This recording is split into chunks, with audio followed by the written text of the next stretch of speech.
indoctrination to remove me, Christ, from your heart. So I obliged and I removed the picture. Then later on as they went, I began to pray and cry out to God that I will never allow them to remove you from my heart. Then God began to speak to me. The reason I needed to permit this to happen is because if you insist, the consequence will not be good for you. And it will affect the purpose for which I brought you here. If you begin to fight with them, they are going to remove you from the school, send you to prison, or send you back to Africa. And I have a purpose for you here. So don't worry, you still also need to learn from them. So just keep your faith inside. Keep your personal relationship with me. You just obey them. You are a student here. They are your leaders. Just obey. Learn everything and learn as much as possible. You will need it to fulfill your calling. Wow. Wow, this is serious. My, oh my. I really thank God for your life, because being able to hear from God at that particular time was I was very, only very crucial. 19 and 6 months in the Lord, but God just came clear for me. Wonderful. So from then on, So from then on, I had to hide my faith. I had to find a way of praying and hiding so that nobody would see me. Now, of course, at this time, I started seeing old believers who came to the country as believers, but they had denied their faith at this time. They had said, when we get back to Africa, or when we get back to Europe, or when we get back to Latin America or Asia, that we will continue to believe, but here it's not possible. So people started smoking, drinking, going about with European girls and all that. And even people I came with who were Christians with me, who were praying with me, they couldn't stand it. But still, God helped me, and I met some believers who were underground like me, praying. They were senior students. Then there were 3 or 4 of them, 2 of them from Nigeria, 2 of them from Kenya, 1 from Congo or Ghana. So that was how we started hiding underground, and that's how we were able to sustain ourselves. Then later on, I became the leader of that fellowship. So what percentage of Christians from outside Russia would you say when they finally got into Russia backslided? What percentage roughly are we looking at? It's 98. Almost nobody could withstand it. The pressure every day. I mean, when I go to classes, when the professor got to know that I was a believer, she was so furious, and she said, "You are a disgrace to my class, and that I'm going to do something about this, and that it's even a greater shame to me that you are the best. I was the best student of our class. You are my best student, and then you believe in God." So they started bringing professors of physics, mathematics, to prove to us why there was no God and all. They're working on brainwashing you. One of the subjects you needed to pass before you could even get your promotion from class to class every year, you are made and subjected to study scientific atheism. And you needed to pass it. If you don't pass it, no matter what you pass, science or your degree, your profession specialty, you are not moving forward. So you needed to study scientific atheism. You needed to study Marxist and Lenin philosophy. You needed to study, all kind of rubbish that the life and the activities of the Communist Party. So all these were compulsory subjects that were aimed at brainwashing you. So many people couldn't withstand it. Do you know the same thing is happening in Western Europe now, Wow. where you have professors in universities condemning Christians for believing God. They say it openly. They say, you don't tell me you're so foolish to believe in those things. They say it's from the Stone Age. Yeah.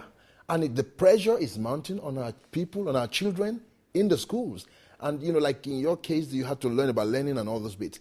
Now, the real religion that they are forcing is evolution. Yeah. Evolution, they're pushing it through the system, even in the media. When you watch like the BBC, they will bring somebody to come defend evolution, but there's no one to counter it. Evolution is what was called here scientific atheism. So that is evolution. So we studied it. So that's what I studied. I could do. I passed that subject very well. I could discuss on it up to now, and you needed to pass it. So that was another crisis that I went through because I needed to pass and give this exam and prove scientifically and through evolution that there was no God. So I was at a dilemma. I was saying, God, there is no way I could do this. And God spoke to me again and said, because there were guys who were being sent out of the school because they would not give that exam.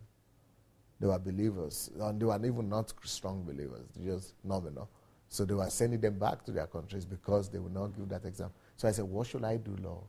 Then the Spirit of God spoke to me very clearly and said, the things they give you to study, that there is no God, atheism, evolution, because it's a compulsory subject, just swallow the information they give you, but don't digest it. And when exams come, reproduce it for them.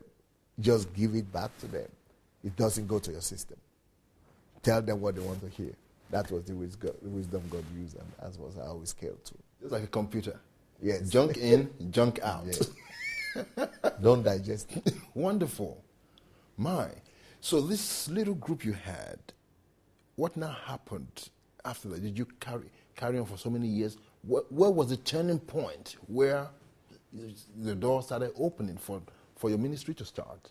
While we were in that group of fellowship of a few, sometimes 6 believers underground, God was always speaking to us in the underground church that God will open the door for evangelism in Russia, and that God is going to bring down the iron curtain, and that we should be faithful, just hold on to Him, and that some of us are going to be used in this country to stay back and to do His work and to proclaim, not just to witness the fall, but to see the glory of God in this land. So, but at this time, we were not given we didn't have an opportunity to meet with the Russian underground church. There were also Russians in the underground church, but we couldn't meet them. Can you imagine? I lived in this country for 4 years, and I didn't see any believer, white Russian believer, because they hid them from the society, from the mainstream. They said they were primitive people, so they would not allow them to mix up with civilized people. So they don't allow them to gain admission after high school. High school was compulsory for everybody, but they would not. They would just send them to go and study to be cooks or carpenters or just skilled laborers, but not to go to universities or to higher institutions. So they would not even allow them to go into the cities. Mainly they are just in the villages, working the ground or in the farms. They just reduce them. If you're a believer in God, even if you are smart and brilliant and you come to the university, they remove you and just because you have to have recommendation. They don't give you a good job. They will not allow. It's like all doors are all closed at you just because you believe. So we couldn't meet them anywhere.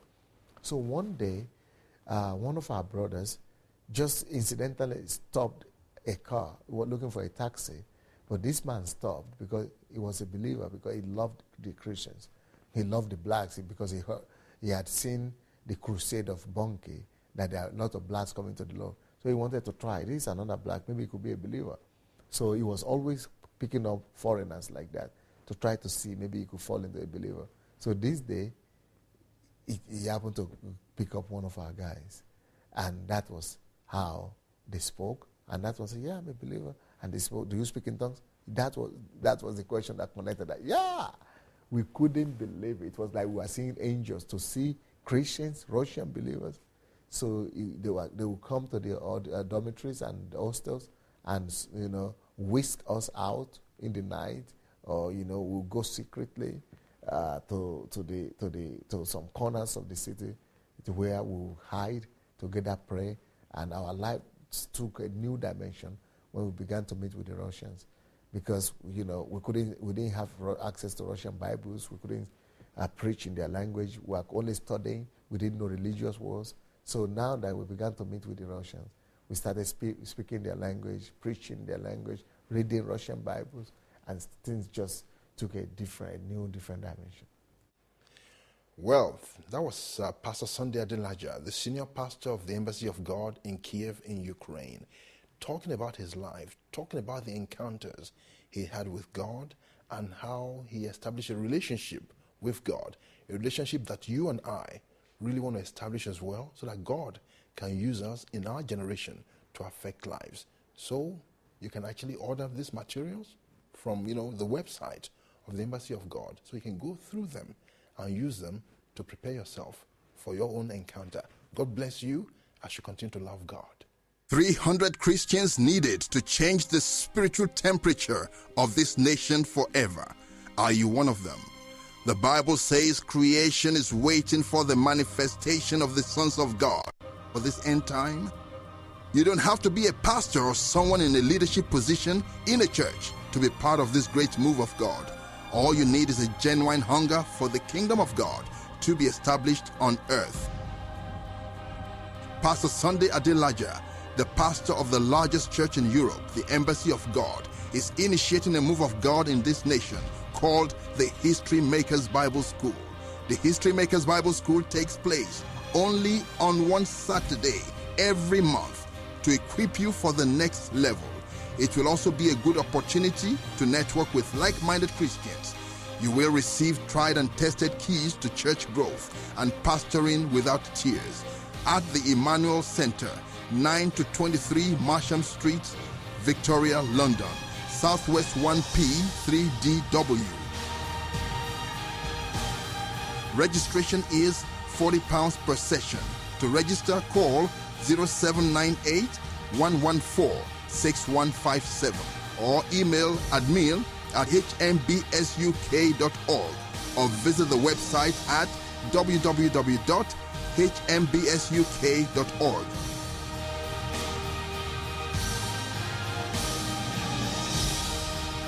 Whatever you do, don't miss this move of God. Call the number on the screen now to register. Remember, you were called for a time like this.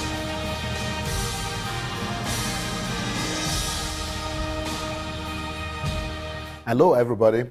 I'm here to offer you a wonderful opportunity that people have been asking me about wherever I go. People are asking me, how can we see the same move of God in our country as is happening in the Ukraine? Will you come and do a conference? Will you come and preach in our church? And the invitations are just too many. So that's why I've decided to start a Bible school in every country. So right now we have started one in America, we've started one in France, we've started one in Holland, we've started one in Germany. Now it's time for England. So we're starting a History Makers Bible School in the city of London from September 25th. So I'm inviting everybody that wants to be a part of this great move of God that God is pouring all over Europe, that you should come and be a part of this Bible school. It's just a weekend Bible school, one weekend a month. So you don't need to leave your job, you don't need to leave your family, you don't need to leave your church, just one Saturday in a month. You can do that. Please get in touch with us by contacting the telephone and the email on the screen after this program. God bless you and welcome to History Makers Bible School.